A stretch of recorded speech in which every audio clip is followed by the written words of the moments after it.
Welcome to another episode of Let's Go Hunt. We arrive exactly when we intend to, which in this case is about 3 minutes after everyone started complaining about it.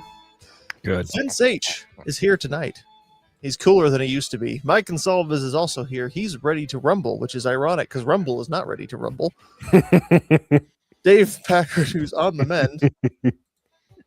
And so I'm Showronry. I'm Sam Alexander, who's feeling very ronry because of user errors on technical equipment. Stop messing with the dials and stuff. I don't even know what they do. Don't touch them. Like I said, I hadn't touched that slider in 160 plus episodes, and for some reason I'm just like, I'm going to push this one down instead, and then I spend the next 10 minutes wondering why I can't hear anybody. That's unfortunate. Vince, it looks like you're from oh god damn it, Out Cold. That movie show, Out Cold. Dude, I love Hilarious. that movie. That is one of my favorite movies. I don't think I know what that is. Oh my god, you have to watch Dude. it. Yeah, dude. It's You go to the bathroom in this cup and he hands it to her. he puts it all right. One of my favorite scenes is the one Jeremy from We Like Shooting described, where they put Zach Galifianakis in the driver's seat of. Oh yeah, and spun the fucking Chevelle. Yeah, and then they're like 1, 2, 3, rah! And like scare him awake, and he's like, "I got it, I got it, I got it, I got it, I got it," and they're all like, "Oh," Proceeds start to laughing beat at him. shit. Yeah. The guy. Great movie. You gotta watch it. Absolutely classic movie. The music's still going. I know, I always do this these days. I don't fade it out as fast. I fade it down real slow. I thought I was fading. What out. was he, 3? So I got to run tonight because I feel like, I gotta go sit on a throne for a while because I've been having some You gotta run gastrointestinal issues. run. But before we did, I wanted to hit the review tonight that we have in, because I thought it'd be funny. Oh, we're gonna lead off with the review. I thought, why not? Since Just he's going to leave, he may. I yeah, wanted may to as be well. here for it because I'm also going. Well, this person already knows this. I'm going to email them that their stickers in an envelope and we dropped in the mail tomorrow. They're stonkers. Stonkers. Actually, a couple of Absolutely. stonkers will be going out. I got to send some replacements finally to Dr. Scary Guy because his apparently didn't make it the first time, which I'm pretty sure is a scam. He's actually just needs twice as many stickers. But So is this who's this from? Did they give a name? Is this anonymous? Shit. Anonymous Had it. coward. I'll tell you. Un Okay. momento. Okay. Anonymous coward en español. Siempre Pequeños, empiezo este Christian podcast seco y termino húmedo al fin por las lamigras que me corren por la cara de tanto reírme. Si vas a ser del número 2, escucha este podcast número 1.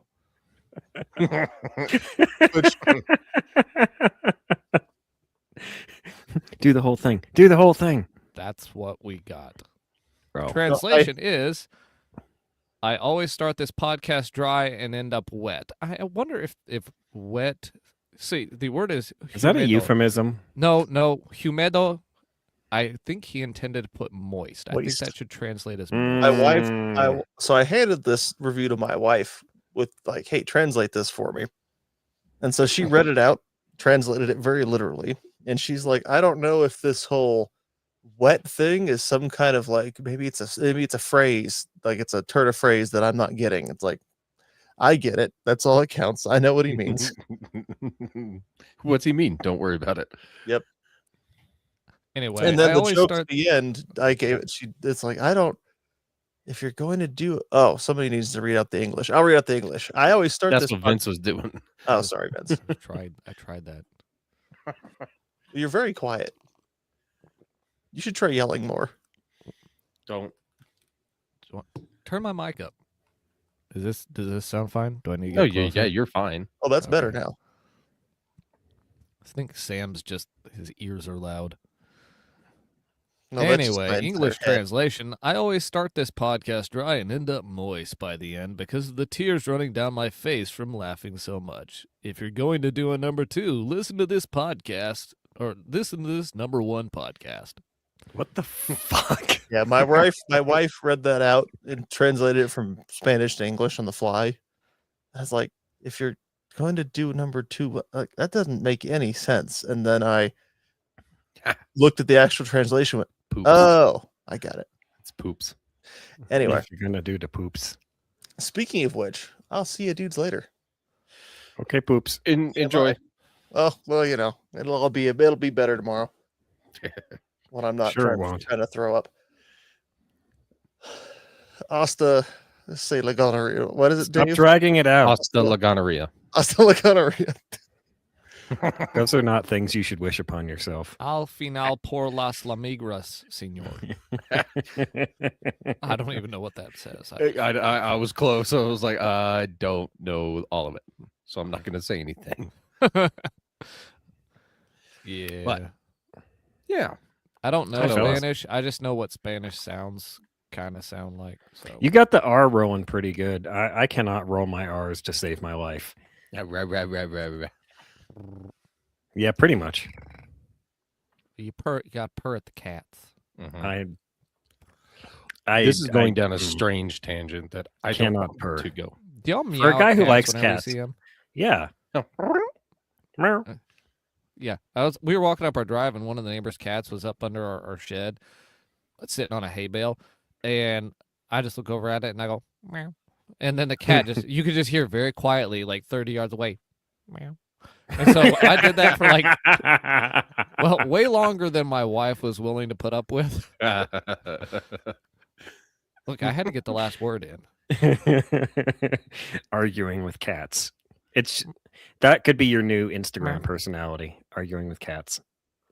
Meow. Pretty sure there already is one. Actually, they make an app where you There's can an talk app to for- your cat. Where you can Well, argue with Vince doesn't cats. need that app. He I'm just living lives that life. It's my reality. I love that 30 yards away. Just so quiet. Now that we've explored the cat regions of this show, what's been up besides calling cats? Oh, I have one cat related topic that is actually hunting related. So the Western big cat got down here a week ago ish, a little over a week ago. First place cat was, I think, 33 pounds. I want to say 33 pounds and some change. Paid, and this is a calling contest. So yes, I have it. 32 pounds 3 ounces, and it paid out $58,280. Oh shit. my! Yeah. Second place was 31 pounds 12 ounces, and it paid out 33 grand. Third place was 31 pounds, so top three were over 30 pounds, and cumulative was a little over 100 grand just between those three. That's Jeez, dude. There are 864 teams that entered, and most dogs was actually there's side pots, and each side pot you make about, well, on this one was $8,300, and most coyotes got killed by a fella, Casey, Corey, Hadley, and Gage, and they killed 21. That's So a lot I of mean, dogs. but it's, if you're doing a contest, 21's not undoable.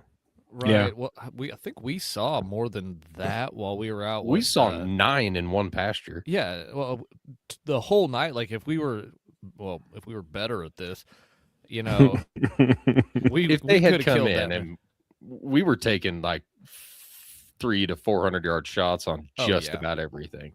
So if they actually came into the call, would have been totally different. Yeah. Still, I mean, it's not like, I don't know. You're right. It's not that far out there. Yeah. So yeah, $58 grand for one bobcat. We talk. Oh, bobcats. I was Mhm. like, I was thinking like I thought mountain lions weighed more than that. No, bobcat. I did not hear bobcat. I just heard cat. So I assumed mountain lions. No, No, my, when I refer to cats, they are bobcats. When I refer to lions, they are mountain lions or cougars or panthers if you're in dusky land. fair enough. That makes sense, dude. That's still 33-pound cat. That's a big cat. Almost 900 teams though, so it's a huge competition. Damn.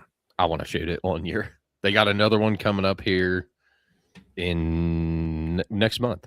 They got another one coming up. That sounds like the Talladega of predator calling competitions. Just like, Bro. there's so many Winnebagos, guys. Yeah. Actually- And it's way the fuck down there. I'm sure if we I have wonder some if you Texas could put a listeners shooting that- rack on the top of a Winnebago. Absolutely. As long as it's one of the short ones. Right. If you you gotta- do like a big Class A motorhome, you might have some clearance issues on some bridges, but Oh, you just have, well, all you really need is a hatch in the top so you can crawl out the top of it. the West What? Texas Big Bobcat Contest is what it's called. Man, Mm-hmm. 58 grand for a big old bobcat. Mm-mm. But I mean, it's oh yeah, February 21st. Oh, and then they got another one in March. So yeah, it's good shit. Bunch of sponsors. They gave away a bunch of cans, all kinds of stuff. Oh, there's Mike. There's Mike. I hear. Está aquí. Está aquí. Right. Está allí. Let's see. Aquí. Okay, so Sam's dead. They have a side pot for a 3-legged animal called a monkey paw, or it's called a missing paw, but the winner got the monkey paw gun lock. Why is it called the missing paw? It's a 3-legged animal. If you Hmm. turn in a 3-legged animal, you can Oh, gotcha. Gotcha. you get okay. that side pot. Okay. Yeah. That's pretty cool. Most coyotes, heaviest qualified female.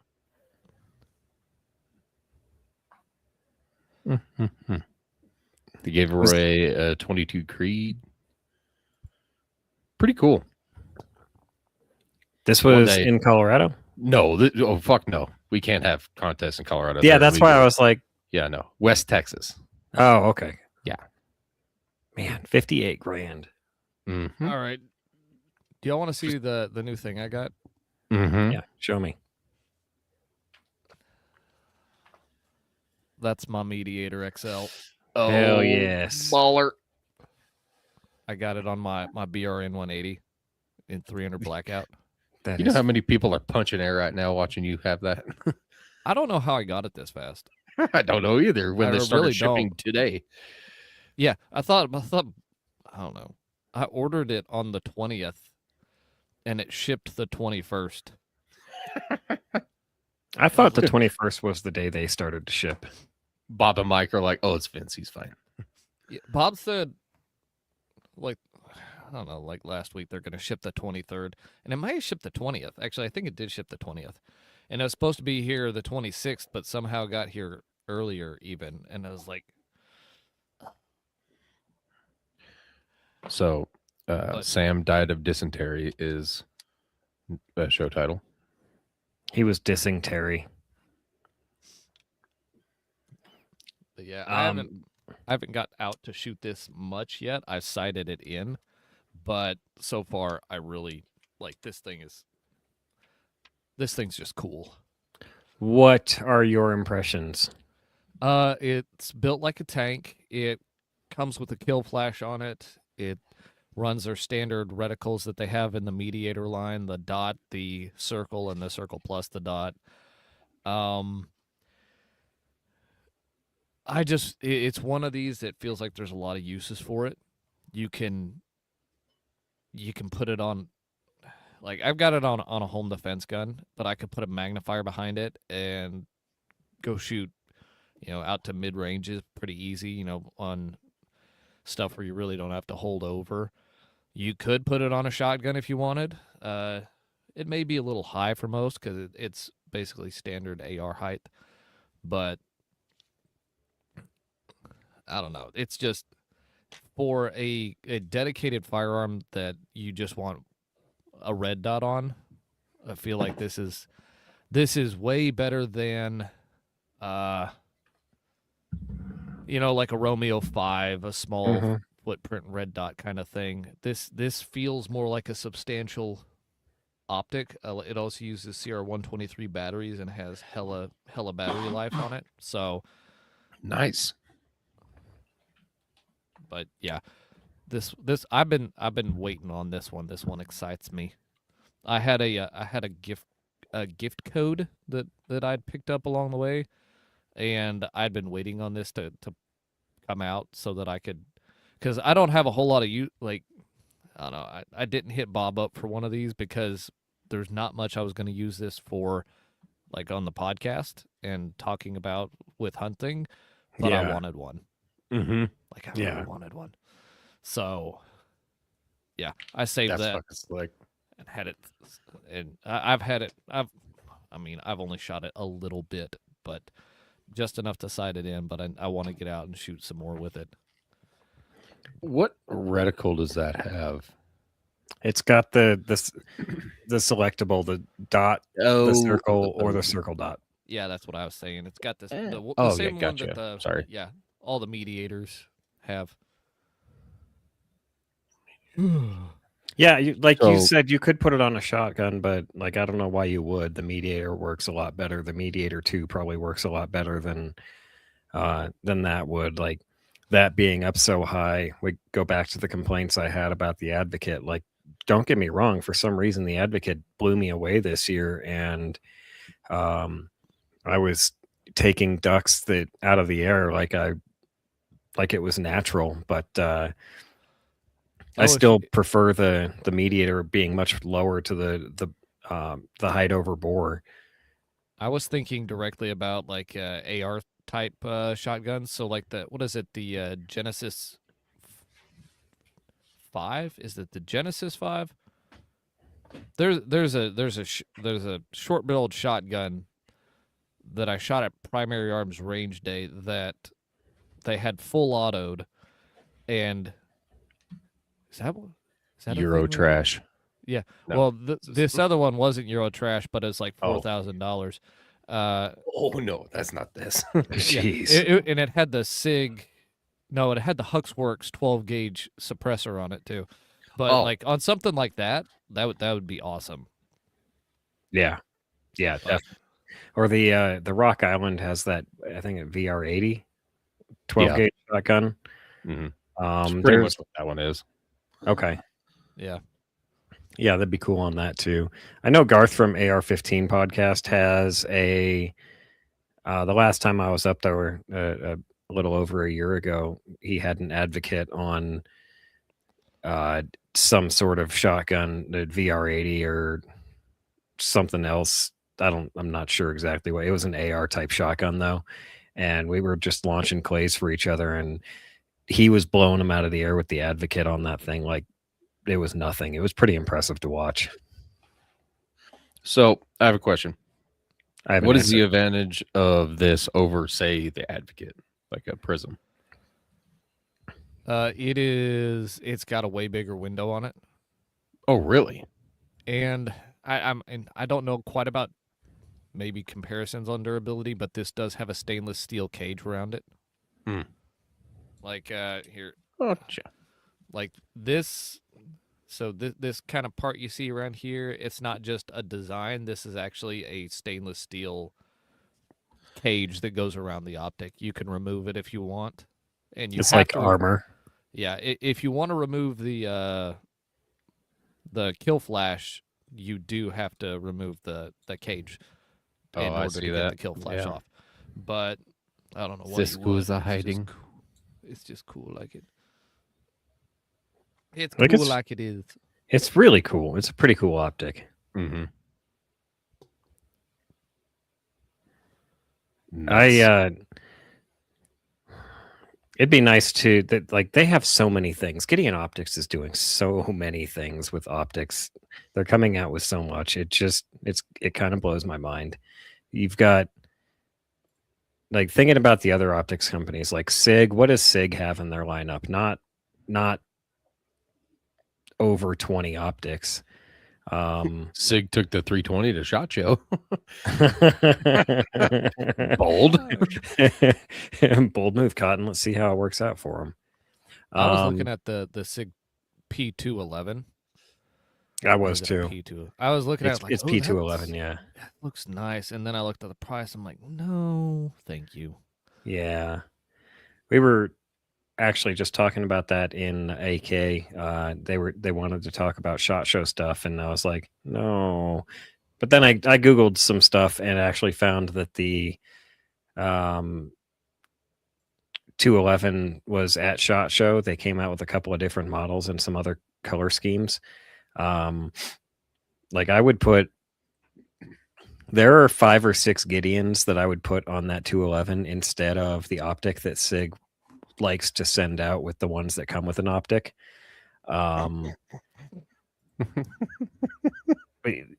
They have the blue and silver one. I was really intrigued by the blue and silver one. Thanks for that, Yeah, Dave. not a problem. That was weird. It was the best view all night. I was so distracted. Just like that. Stop it. Oh, you can see my titties really well. Yeah, I you don't like can. that. Dude, I was just thinking earlier that if the 4 of us were South Park characters, Vince is absolutely Kyle, you're absolutely Cartman, and then it's a toss up between which one of us is Kenny and which one of me and Sam is Kenny and Stan. You're Kenny. Moving on. You do die more than everyone else.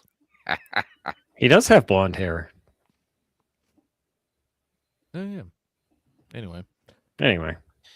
Dave, you can have your weather back. It's not that bad. It's not that. How much snow do you great end up either. with? You know, we didn't get right around here. We didn't get as much, but we were just south of the line that got like a lot. So there's a band from about 50 miles north and south of Oklahoma City running up through Tulsa that got a lot. Mhm. Like a lot of snow. We ended up getting somewhere around, I don't know, places may have had a foot of accumulation drifted up, Mhm. maybe 4 to 8 inches, depending on where you are. But Gotcha. it's not been too bad. Though I did get my truck back, and I had to put new tires on it, and that was a good call Yeah. because I've had to be out in it quite a bit. Though I did drive my Jeep home, and it does not have aggressive tires on it, and I was sliding around a bunch. It was like, ew. And that was with the 4-wheel drive on. I was like, I should have just driven the truck. Though I did get like 400 pounds of deer corn and put it in the back of the truck, so I got all the traction. Yeah. Oh man, I wonder where this pile of corn came from. Oh, it's my weight for my pickup. Oh no. Oh, the weights fell out of my pickup. Yeah. I had an accident and rolled my pickup 200 yards into this cornfield. It's like when you're picking corn and you swing the auger over the grain cart and you kick it on and it's just a little bit too soon and you just spill some corn right behind the grain cart, right in the corner of a field. May not be a tree stand there or not. Don't know. We just keep on rolling. It's like, oh damn. Somebody will have to come shovel that up sometime. But You know Hardy's song Rednecker? I like- know all of Hardy's songs. Okay, so Hardy's song Rednecker. I don't know who in particular he's singing to, but I know it's you that's singing. It's the city folk, the posers. I don't know what y'all I mean, talking about. I guess I could It's see the it, song. but yeah, it's definitely you singing. Oh yeah. Like every time it comes on, I'm like, "Here's Dave's song." However, I don't know if I would ever taxidermy a fish. If I got like some gnarly ass fucking 5 foot long salmon from Alaska, maybe. Or a marlin. My uncle, he held the Maryland state record for marlin for about 20 years, and he had that fish taxidermied. Well, I guess a replica, but That's nice. That's nice. yeah, it is fucking huge. Yeah. My dad had a couple of bass taxidermied back in the late 80s. And one of them was 8 pounds, and that's a pretty good fish. And he had another one taxidermied that was 6. And he told me that after he had that done, he caught at least 40 more bass that were about 6 pounds. So there's no reason to, like, no, that's not that. Though that's not, well, one time we caught a bass that we had to guess because we didn't have a good scale for it, but had to have weighed about 12 pounds on a trot line in Lake Ray Roberts down in Texas. Like that bass was, we had a 2-liter bottle hooked to that trot line, and it run between a couple of trees. It wasn't a jug line; it was a trot line. That bass was pulling that 2-liter bottle underwater. Dude. Yeah, it was. It was wild. an impressive creature. We had to let it go. I mean, it was a sport fish, and we had caught it we weren't going to eat it, Yeah. But Not a lot of people eat bass. I like bass. I mean, if you get the bones out. No, bass. With a B at the beginning.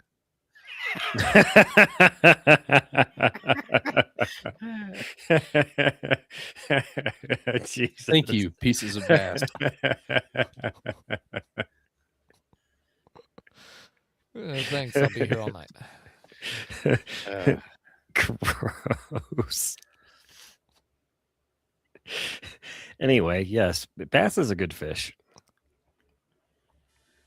I like it more than trout anyway, and trout's okay. Dusky says bass is delicious. I don't know. Never had it. Like in Jurassic Park when they bring him the Chilean sea bass, I'm just like, oh man, that Actually, good. that lives in my memory rent free. Yep.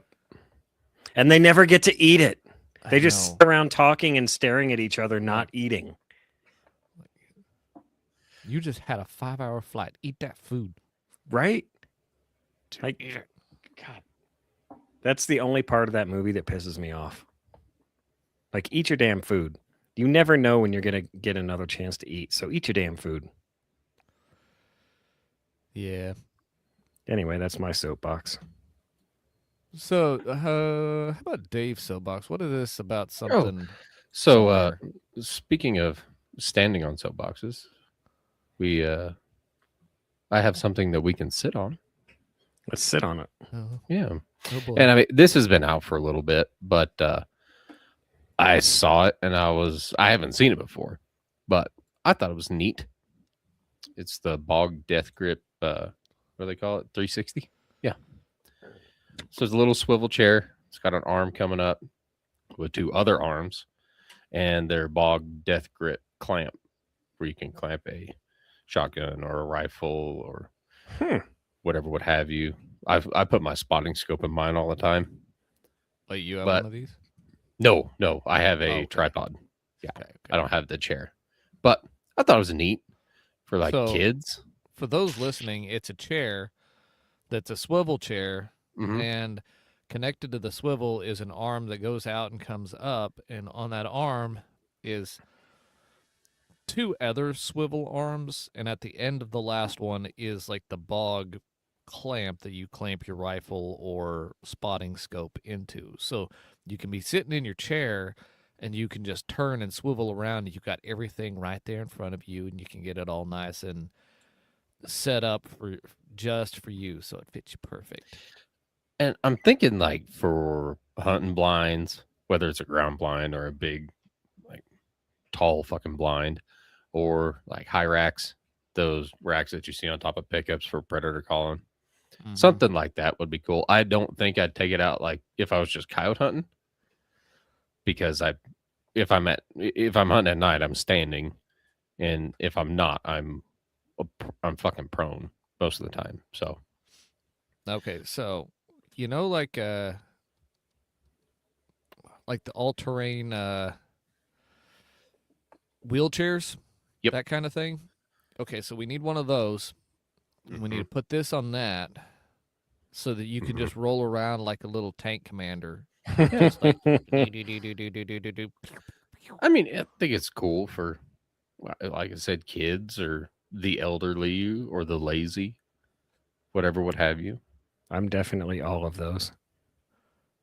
Makes cow Yeah. hunting a whole Hey, lot easier when you're hammered. I saw a picture.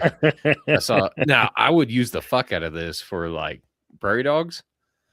Just go set up on a town and just that, chill. Dude, that sounds amazing. Like This- the one spot we like to go to that has that little dirt mound right next to Mhm. it. That'd be a great spot for that little. Just put the chair up on that dirt mound. You've got that little bit of extra elevation. Mm-hmm. Oh, Oh yeah. No, I thought it'd be cool. this needs to come with an umbrella. You need a sunshade. Oh, I'm sure you can get one. I've Amazon got has an the little umbrella for clip-on my umbrellas. yeah. I've got one. Little, you screw it on there. It's like a vice grip. You unscrew it to loosen it, screw it on to tighten it. Little umbrella I have for my competition when I used to go out in the sun and get beat on all day. I would put that on my chair and stay out of the sun for half the day. It was nice. You'd definitely get one of those things for that guy. Weight rating is fat guy approved, so 400 pounds. Ooh, that is fat guy approved. I don't Yeah. think you can get a 400-pound guy in that. Oh, you can. Getting in Oh, is not the issue. It's getting out. Well, it doesn't. It. I thought it had armrests. It does not. It just has No. that one little triangle to the side, and then the other side's what? Oh, it's two triangles. Yeah, Oh. well, it's a little strap, so the back folds down onto the seat. So it's man. a back strap. Nope. That looks like a point of failure. is It what sure Yes, does. it does. Like you stretch back like Montana dirt roads, say that you've got a little footrest out there, and then snap, and all of a sudden you're doing one of those fail videos. Mm-hmm. Imagine Just if- film it. Look, if you're 400 pounds and you crawl into this chair, like you're gonna be sandwiched in between like the support that comes up for the gun and the chair. Like there's not Like- gonna. You'll be lucky if those straps don't slice portions of you as your ass comes down, just like a cheese grater. Just They have another one where it's not as it doesn't swivel, but yeah, that one would be a pain in the ass. I don't like that one at all. With the rod coming directly out of the center of your legs. It's middling you. Yeah. You know what? I And- take back my idea about the little tank commander thing, because if you hit any kind of obstacle, you just immediately rack yourself on that. Yeah. Like you're not strapped in, you just and Now sounds like a bad time. there's a good coyote seat right there. Mm. Super. I mean, your ass is on the ground pretty much, but you've got a backrest. Yeah. I need something like that because when I'm in the blind with my son, so opening the blind to where he can see and where I can see, it's way too much blind to open. So I have to like scrunch down. I need a seat that puts that I can sit in comfortably, and You can not find open it all the way up. shit like this on like Amazon too. That's called Yeah. the snood seat, by the don't way. know It why is. It is the called that. snood unknown. Snood. What is There's a Snood snood. sneak. Like that's the thing that Like the on a turkey. yeah, little flop. Yeah, the little flop okay. thing on its face. Mhm. It's red and bulbous. I thought you were going to bring up like Dr. Seuss, but yeah, that works too. But yeah, I saw that and I thought that was cool. And then I saw that Vortex came out with their, I don't know, I'm pretty sure it's their replacement to the Furies, but it's called the Talon. Boom. 10x42 range finding binoculars. Boy, that's expensive. Oh, Yeah. Yeah. I don't have cookies. What's- Yeah. You said it's a MSRP replacement for is the Furies. Are they still making the Furies? as far as I know. Okay. I Well, would you And those know were what? really If good. anything, it'd be, and I love the Furies when I used them. I Yeah. thought this they were is- fucking this is great. 10K. Let I me was check thinking on of the, expert voice. I Let's was see. thinking of the Sig Kilo series, Mhm. the 3K, and I think there's a 6 and a 10. Yeah. And the 3K, I don't know why you really need anything more than the 3K, but the So- price on those was not 3,500. When they're talking like 3K, this is 10K, and that's a reflective. So you can cut it way back on an animal. So my rangefinder, I can range a building at like 1,500, no issue. I can't range a fucking antelope at 400, even when it's in the sun. So these, I have seen the Furies range antelope at 1,100, just right out there. I mean, yeah, the number they give, the high number is always on reflective surfaces. And you'll get so if you're having trouble ranging an antelope, aim for its feet, because the ground or grass or trees will actually reflect better than an animal's fur, and you'll get range that way.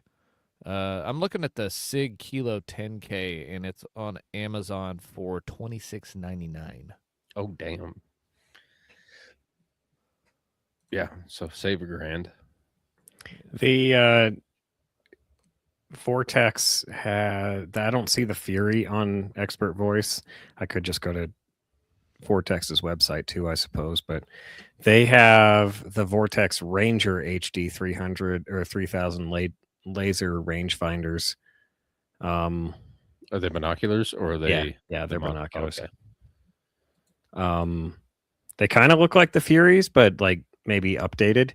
But they're only 1,200 MSRP as opposed to the 3,500. Yeah, that's right in where the Furies were. Yeah, exactly. They might just the Ranger might be the updated Furies. But yeah, so what does the Talon do for $3,500 that the Ranger at $1,200 does not? About 6 miles. Oh, Jesus. Okay. I'll shut the fuck up then. But do you Yeah. really? So if we want to keep talking about cool, expensive optics, this has also been out for a little bit, but I think it's just fucking sweet. It's a Swarovski AT Balance 18 to 45 by 65 stabilized spotting scope. And if you haven't seen this, okay, let me see. I don't know. I'm going to try and mute everything. There. Boom. So it's got an internal stabilizer. So you can hold it and it'll stabilize for you. And it is almost as steady as it's sitting on like a tripod. I do not care. I do not care. Is this just nothing but fucking talking? Most videos like this are Dirty bitch. like Well, you click on the video to see the product, and then you just get some ding dong talking about the product and holding it and not actually showing you anything about it. yeah. Well, it's got a little button, and there's a bunch of videos out on YouTube about it right now. But you're sitting there and you're looking through it and you're kind of shaky and you're just holding it in your hands and you hit the button and it just instantly stabilizes. And it is super fucking clear. I'll try and pull a video up. But they start at this is from Outdoorsman's, and they're right about $4,000. You know, pocket change. Just When you spend yeah, 7,000 on a 2011, yeah.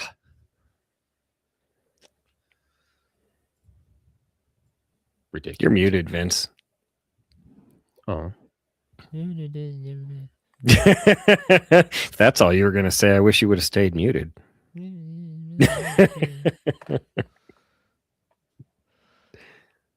I'm still looking at the Sig Kilo 10K range finding binos. You know what? That's I see Gideon Optics in the chat.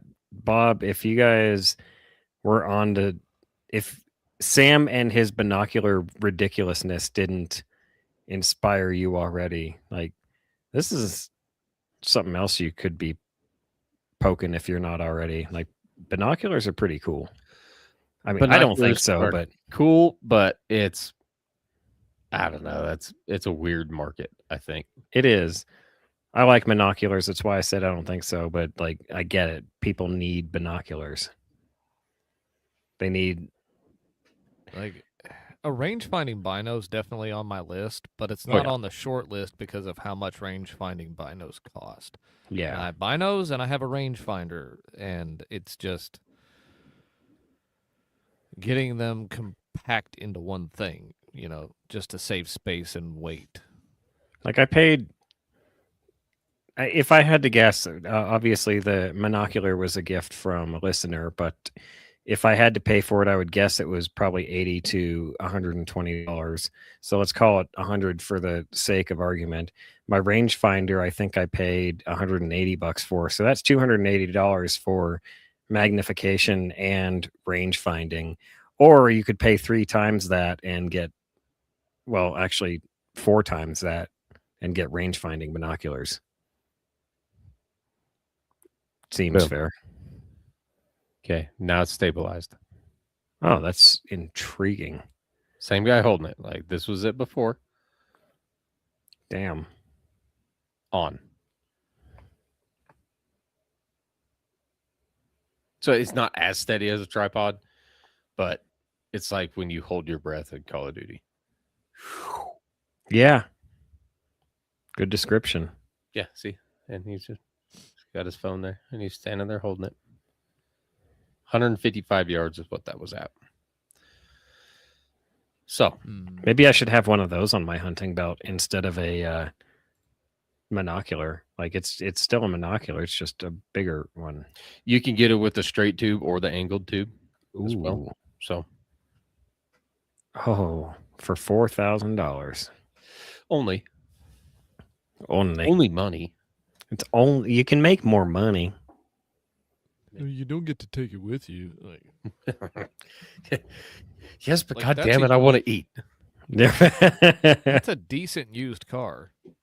It is. Yeah, I could buy 4 crackers or 2 gringos. And they'd last you a while. Most likely. But anyway, I thought it was cool. Eventually, I will have one of those. But I mean, it's Swarovski. Their glass is fucking amazing. So even if you got just a regular spotting scope, which I think they're spotting scopes, I don't know, they're about $3,000 anyway. Pay the extra $1,000, get the image stabilization. I have limited use for a spotting scope at this point. That's fair. Quite fair. I have Buys maximum a use Scott- for a spotting scope. Vince buys a spotting scope to see 35 yards. Oh, I'm sorry. Their ATX interior 25 to 60 by 85 is about 6,500 from them. They have not stabilized, but god damn. The cheapest Vortex spotting scope I can see. That one looks like a camera lens, but all right then. We're not going to talk about that. The cheapest one I'm seeing so far is like $500 For monocular or spotting scope? for a Vortex spotting scope. Yeah, that's right around in there. And that's just a Diamondback. Yep. And Diamondbacks are like Vortex's bottom of the barrel. No. That's like bottom mid tier. Oh, I'm sorry. I was thinking Crossfire. Yeah, Crossfire, Iron Peak, that kind of shit. That's down there towards the bottom. Okay. So do y'all yeah, want to hear about the raccoon incident? Hey, y'all. Okay, so see, this last week, This. Fuck. what? I forgot about it. Last week, I get well, it's not a call. I get a voice message from my wife. We message on Facebook Messenger. We just send voice messages back and forth. And it's Wednesday, right? So usually I stay in town Wednesday and go pick up the pizzas to take to church. And she's like, "Hey, you wouldn't happen to be about to be home in, say, the next 5 minutes, would you?" And I'm like, "No, why? I'm gonna stay in town and go pick up the pizza." She's like, "Okay, there's a raccoon causing trouble around here." I'm like, "Okay, what's it doing?" She's like, "Well, it's not really doing anything, but the dogs are going crazy, and right now it's camped out underneath my van." And I'm like, "Well, why don't you just go get my Cason's my son's 22, I should have said. My son's 22 out of the safe and go out there and observe him and, manage the situation and let him just have him shoot the raccoon, because she doesn't want to shoot the raccoon. Like, she's not interested in that. Shoot him, Elizabeth. And I'm like, alternatively, just have the son get his new pellet gun and just have him go shoot it until it either dies or leaves. And Fair. and she's like, "Okay, thank you. Those are things I can work on." And then, I was at the store getting stuff, and I sent her a message a little bit later, like, "Did you get it taken care of?" And then I hear, "No, it climbed up into the undercarriage of the van." And it's like, okay, is it in the undercarriage or is it in the engine compartment? Because if it's in the undercarriage, I'm like, just drive away. Yeah. But if it's in the engine compartment, that's a whole new can of worms. She goes, "It's in the engine compartment." Like, and then she tells me, well, her dad's coming over because he was going to bring hay for the chicken, coop and everything for my son's chickens. And so she just calls him, tells him to hurry up. He gets over there, and they start poking around in the engine compartment trying to get that raccoon out of there. And it is jammed down in there somewhere, and they cannot get it out of there. It's like, and it's a Chevy Express, so there's no, like, actually getting in around the engine. There's no, they're trying to poke it, and it's making noises at them. And so they decide, well, we're going to go deal with the chickens, and we'll if maybe it'll come out of its own accord and we can deal with it then. So they go to messing with that, and they do that for a while. Meanwhile, my blue heeler has just posted up next to this van because it knows that raccoon is still there. And so she's just waiting. I'm gonna get it. Yeah. And so they're out working on, doing chicken stuff, and then suddenly they hear the dog start barking. So my son runs down there, grabs his pellet gun, and starts looking around underneath the van, and he can't see anything, and he wanders around to the front. Mind you, the hood's still open on this van, and he's right in front of the van, and he's looking underneath it, and then he looks up, and right above him, 3 feet away, is that raccoon. Oh, God. Staring at him. And so he kind of goes, "Bah!" And, I hear he jumps to the side, and he's 5 feet away, and he raises his pellet gun up and takes a shot at this raccoon. And in his excitement, forgot that hideover bore is a thing. And made a nice little dent in the front quarter panel of that van. Oh. Like, yeah, I heard about this later. So after that, the raccoon climbed back into the engine compartment, but this time it was in a spot where they could get to it better. So my father-in-law, more information. Apparently, starting the van did not make the raccoon leave the van. Don't They fucking tried start that. it. Well, yeah, Oh, I would God. not have recommended that because you could get it wound up in the I fan have belt, and then I have a picture. I'm trying to find it. Anyway, so this time though, it's closer. They can get the barrel of the pellet gun right up to it. So my father-in-law takes the pellet gun and just kind of pop, pop, pop a few times. Like cocking it every time. And that's I don't know exactly how the raccoon gets out of the van, whether it freaks out and then is thrashing around and they shoot it more times. Either way, it gets out of the van, but it's not dead yet. It's just, suffering. So my son grabs the pellet gun, runs up to the raccoon, and just pops it in the top of the head with that pellet gun. And that ended the situation. That was that. Which he was pretty proud of himself. He killed a raccoon with his pellet gun. It will, in fact, penetrate well enough to kill a raccoon, at least at close range. It will not, it does not have enough energy to go through, model year 2015 quarter panel on a Chevy, though it tried. No, I blinked right off of that. Well, it made a nice, there's a dent. I'm not so worried about the dent. I need to sand out the dent and paint it so it doesn't, it does not, just rust and keep peeling away. But Yeah. so yeah, I heard about that later. I was like, okay, so you shot the van. All right. I was not mad at him. I was just like, oh, well, okay, that's something I get to fix now. But good job on killing the raccoon. But yeah, he just grabbed his pellet gun and ran up there and just pow, like he did with that. Several of the squirrels he's done that with. But yeah, so that was the raccoon incident. Now we know that the pellet gun has the capacity for larger arboreal rodents. Our boy. That is awesome. Well, I'm glad he didn't get caught up in like the belts or anything. Yeah, Like so, bro. Dave's still looking for the pictures. No, I didn't- found it. I don't want to post it though. I'll send it in Signal.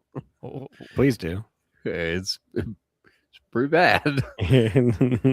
oh yeah. I also I used forgot, to look at rotten.com for entertainment. I can handle. I've been reminded of a particular incident. Apparently, he was advised not to shoot the van, assured his mother that he was not going to shoot the van, and then immediately shot the van. Yeah, that'll happen. Every time. So Don't worry, it's, Mom. I won't shoot the van. It's in Signal now.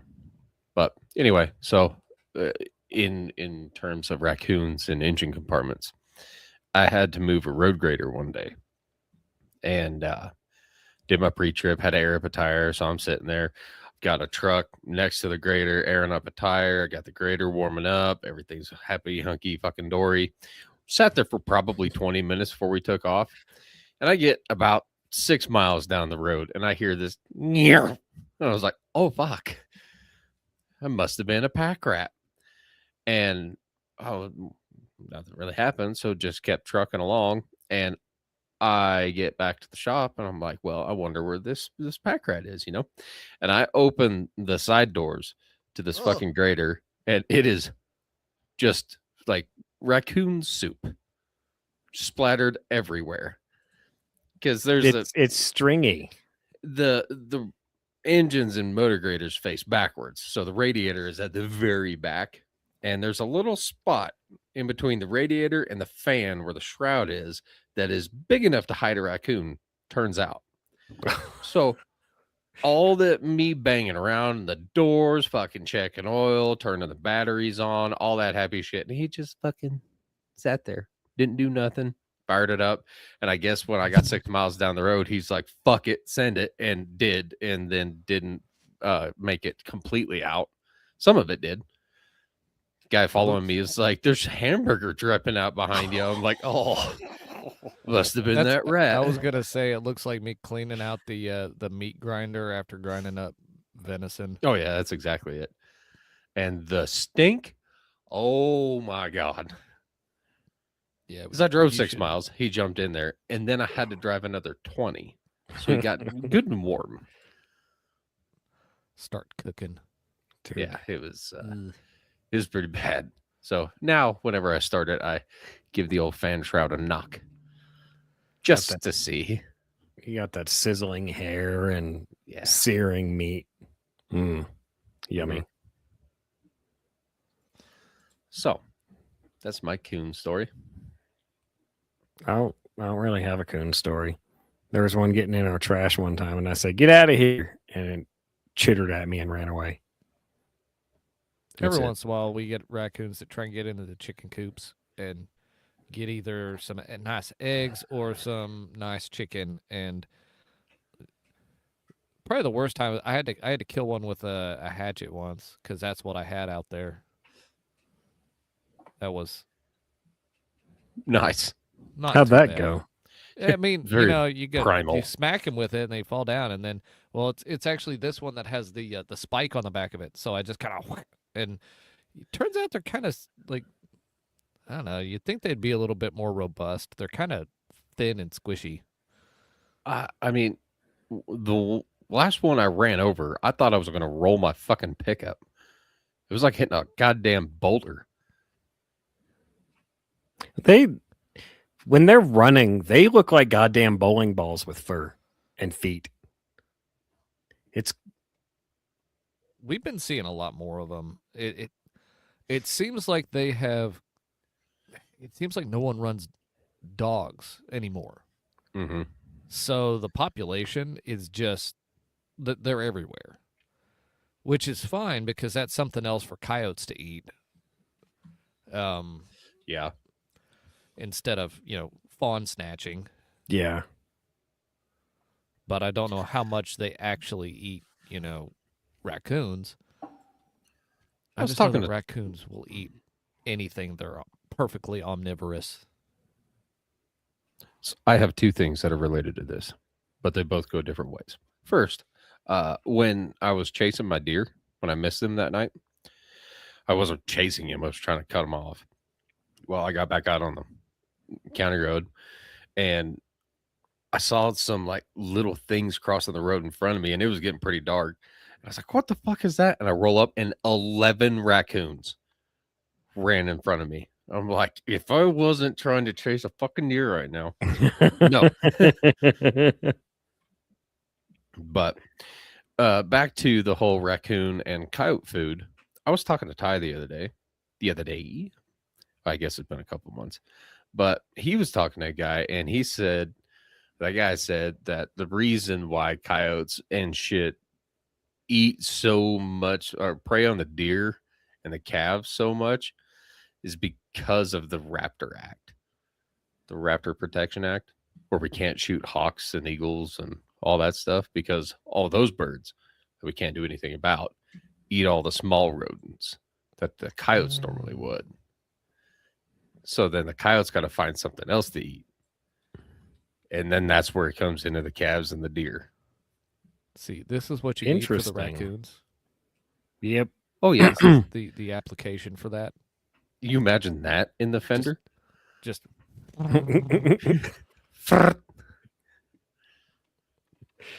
yeah, I would have been less happy if it had been a 22. 22 long rifle instead of 22 cal air rifle. Yeah. Yeah. Long rifle would have actually made a hole, but then Yeah. it just would have been authentic Okie van. That's the first time I dropped her off at her house. Her dad walked out. That one for every minute late. God. I don't want to talk about this anymore. I got a teenage girl.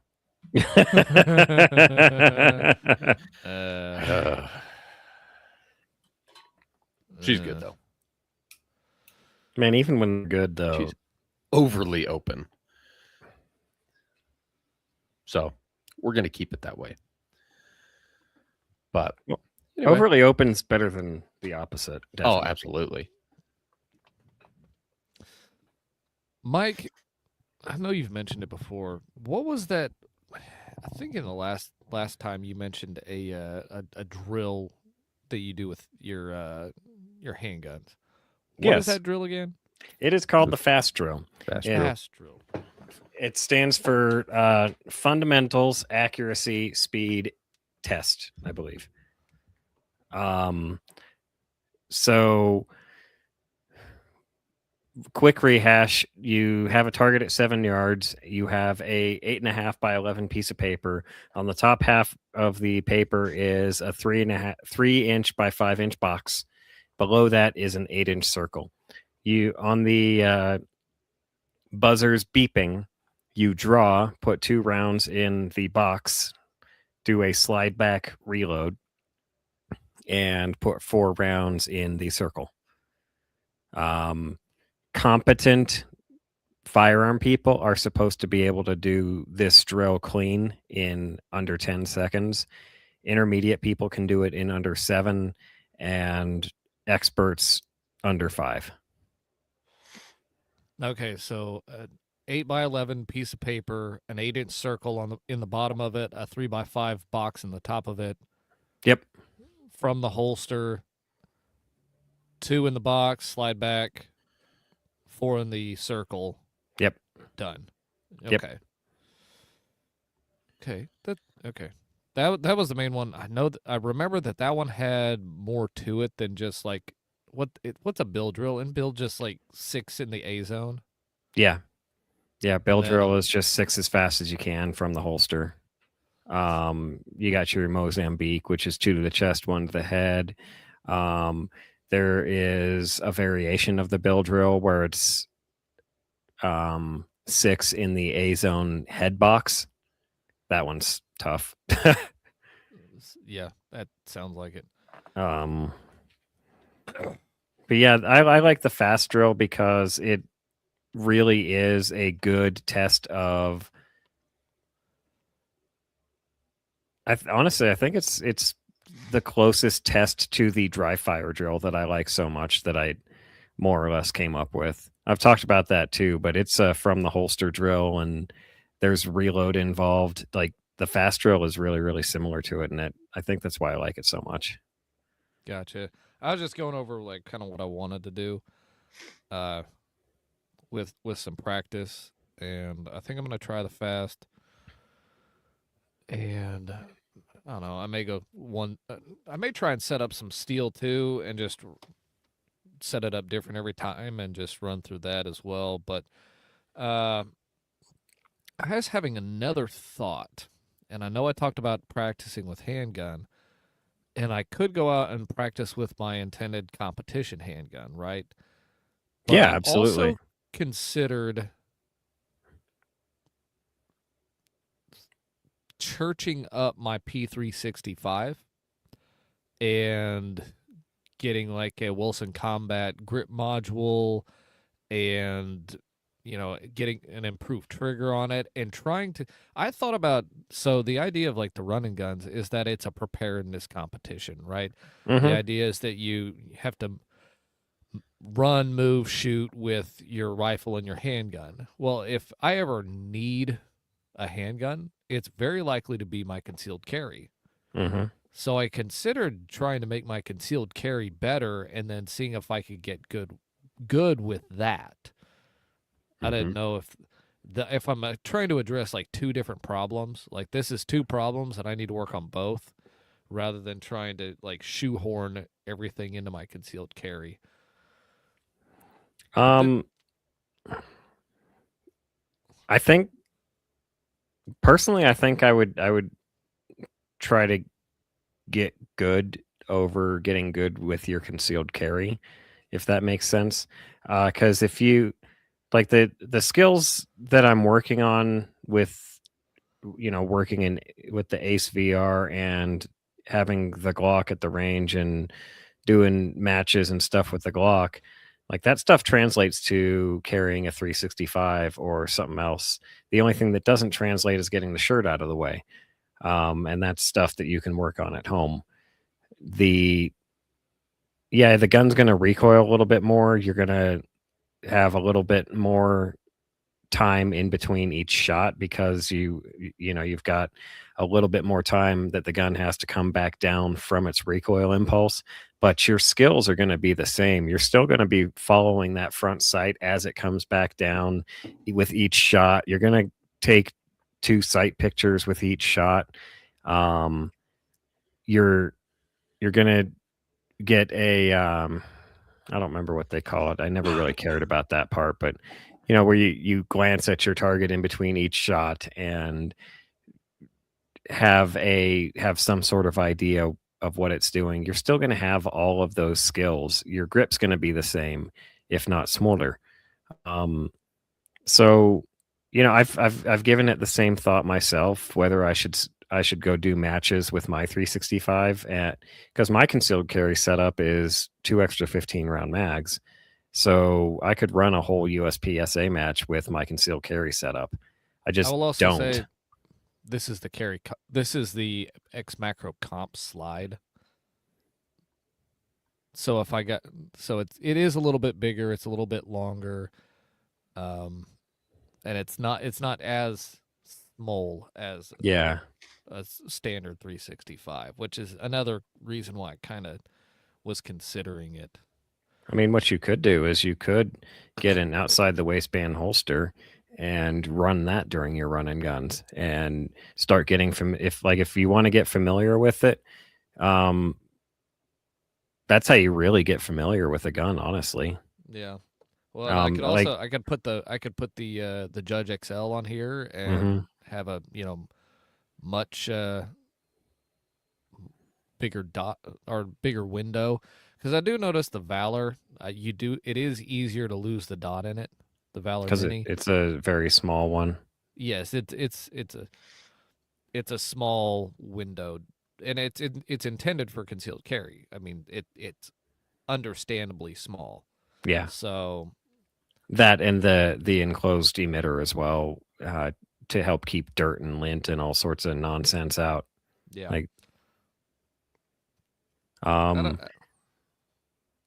Yeah, man, I think the answer genuinely, it's going to be a little bit of both. You should run your concealed carry gun in something, if at the very least, go do some fast drills with it or something like that. If you want to, you can run it in your competitions. You will get more familiar with it that way, because you'll start shooting it like you're not thinking about it anymore. Yeah, I do want to get better with. I think I should probably do. I think I'll go do drills with both and just compare. Yeah, and see if there's any real difference. I'm gonna bet there is, but do you have the Range Buddy app? No. It's okay. So you can download Range Buddy, and it's free. You can subscribe to like a little bit higher tier stuff with some different drills, but it has all kinds of that stuff, and I use it all the time because I get bored shooting the same shit all the time. But they've got stuff for USPSA targets, IDPA, steel, printable targets, fucking paper plates, multiple targets. It's great, and it keeps it exciting. And they tell you exactly how to set everything up. They tell you exactly how to shoot everything. And then there's like a little leaderboard that you can put your info into. But yeah, look that up and then scroll around through there. You said that was the Range Buddy app? Yeah, Range Buddy. Is that the same people? They had the cards? Or was the flashcards, the drill flashcards? Yeah, I think so. I'm not sure if it was or not, but it's similar, but it's in your phone. Gotcha. And it's got a little deal on there that says, surprise me. And then it just pops up a random drill.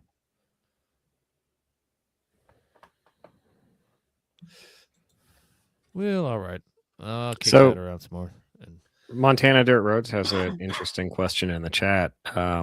What's a good sight for a pistol not factory made for one? He's been thinking about one for his 45 M&P.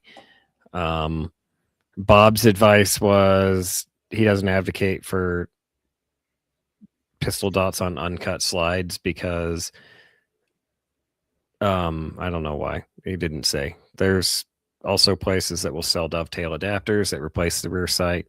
I honestly, I answered him the Valor Mini. Like if your slide is already cut, if you've already had it cut, then the Valor Mini is probably good because then you don't slides that are pre-cut are pre-cut specifically to. God, this sounds so mansplainy. How do I not make it sound? The Valor Mini will sit lower, even if it's a full-size handgun. It's the same kind of height over bore argument I have with the shotguns. It's really not because the slide's cut or uncut. It's just because it sits low. And Is there a rail like up underneath on that? for the MP 45? you want him to put it on No. the rail? No, I'm saying get a frame and go over the top that we don't have to cut your slide. Oh yeah, It's gonna yeah, be bulky as fuck, yeah. but I mean, it comes with a gas pedal. That's fair. Gas pedals can be cool. Yeah, that's one solution. The rail frames, that's outside the box. Race gun stuff. Yeah. I mean, to be honest, Montana dirt roads, I've looked at it both ways. Having a slide milled or just buying a pre-cut slide, they cost about the same. So do what you want to there with an M&P. You could probably get an M&P slide for just a couple $100 and then go from there. Only if they have your fucking slide, Right. Which I'm not buying a fucking Grey Ghost or whatever the fuck it is, but a Gen 5 slide for a Glock 19 is stupid difficult to find. Yep. I'm waiting on AIM Surplus to get their shit back in stock, and I'm gonna hit up Kenji and be like, "Yo, bro." But yeah, that's all I have to say about that. Well, alrighty then. I don't know what else we have on here. Do we have a Warheads? Yes, we do. No. I found it quickly.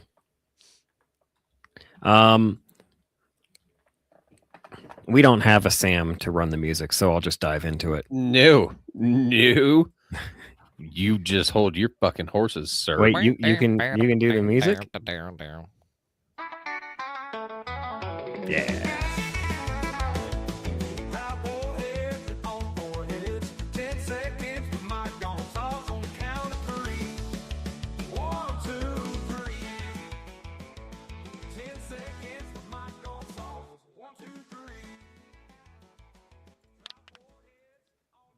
One, two, three. 1, 2, 3. All right. So this lovely story comes to us from the wonderful website of MSN. So let me guess. A handgun wandered into the woods and murdered a bear. It did. 2 handguns wandered into the woods and just unceremoniously murked this poor grizzly bear. And then a child. And then most likely a child. And it was, And then in fact, Donald Trump's fault. as is tradition. It's weird. It was a Daniel defense. The CIA's out here arming the bears. Like, guys, you read that wrong. the bears don't have the right to bear arms. So the Instructions unclear. gave bears arms. The title of the article is typical for MSN, but it says this 10mm Glock versus grizzly bear encounter changed the debate on defense.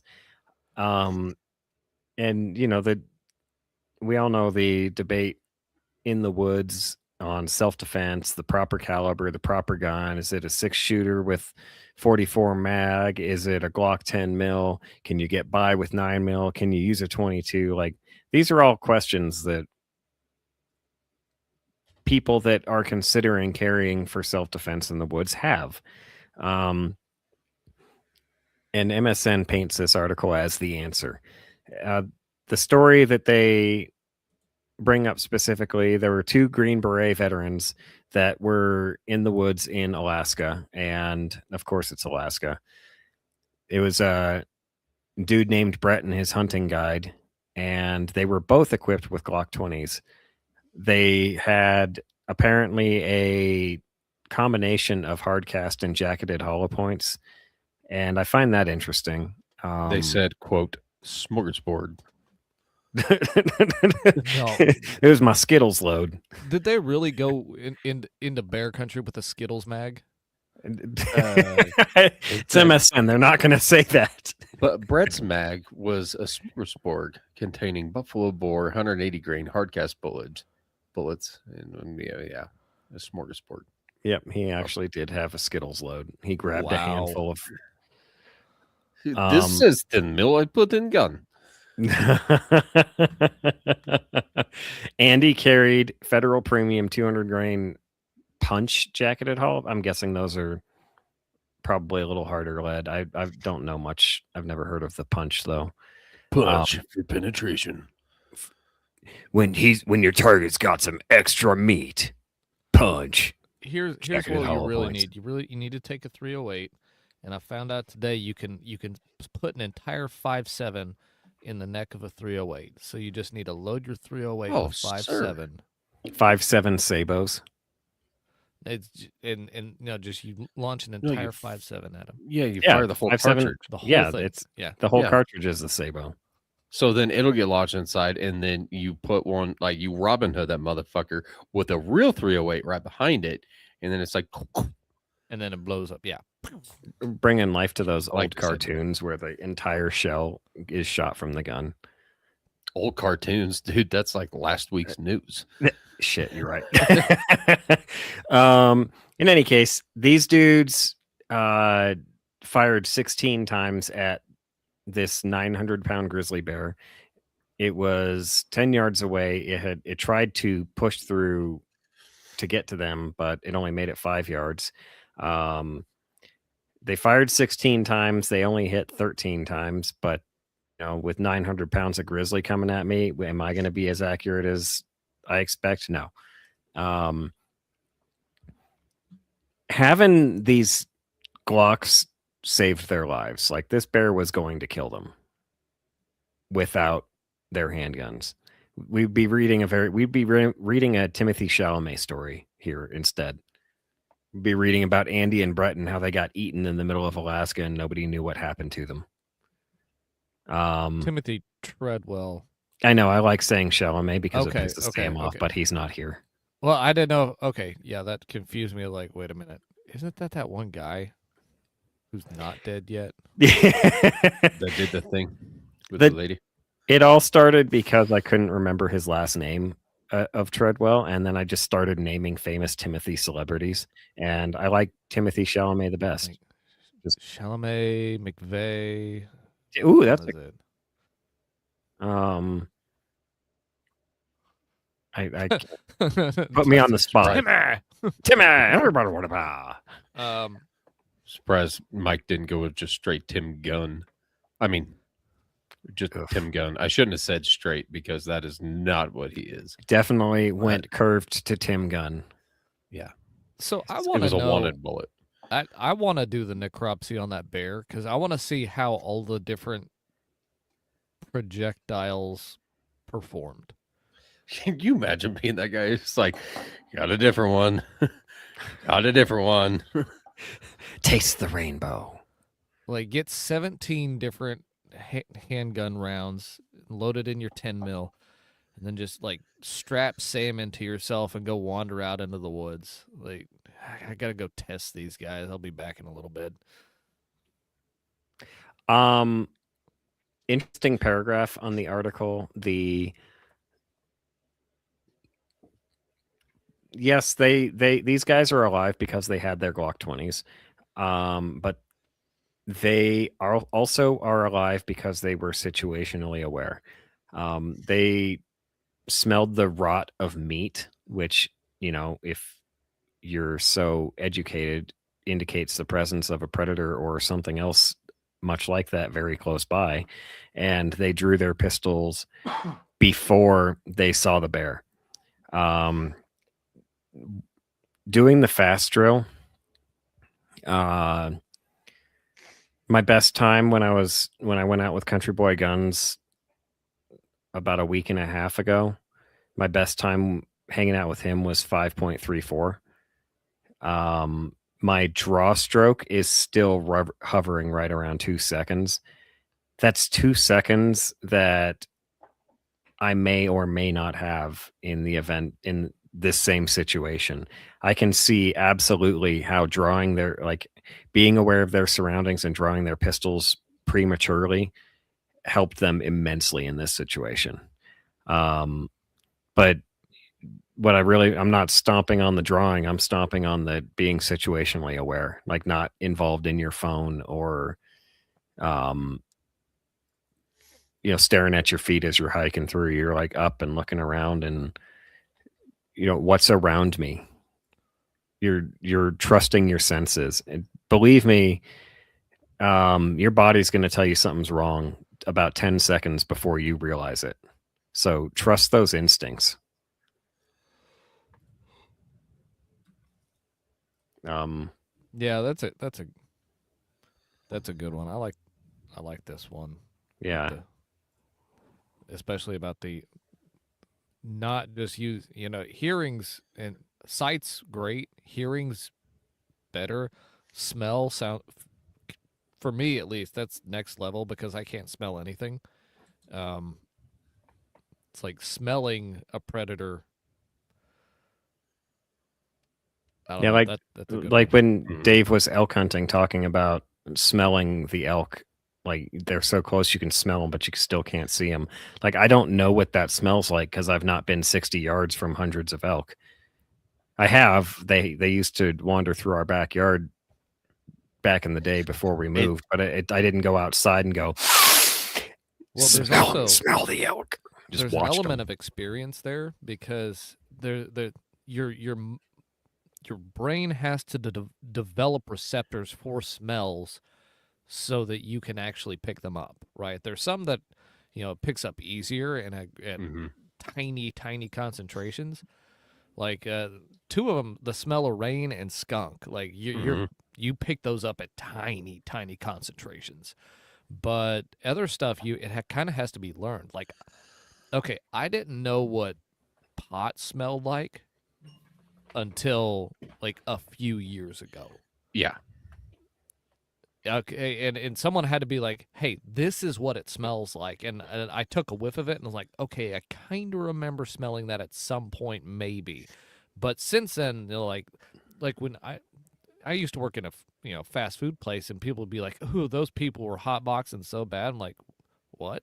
How do you Can't know? you smell that?" I'm like, "No." What am I supposed to be smelling? Like I'd take a whiff and like get nothing. And then now I'll drive by like one of the pot farms around here and I'll be like, "Yep, that's pot farm." It's either really good or a skunk. My wife can't tell the difference half the time. She's like, we'll play a game called Skunk or Pot, and I've It's been always trying to pot teach her. in this place. Yeah. Always pot. I've been trying to teach her that skunks have that more acidic scent to them. Like they smell really similar, but skunks are just more acidic Ugh. smelling. Have you been near a skunk like after it's sprayed?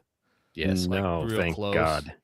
Yeah. It's something else. It's not. It's If you've been there, like you'll know which one's which, because one is just like, that smells earthy almost. And the other one will make you vomit.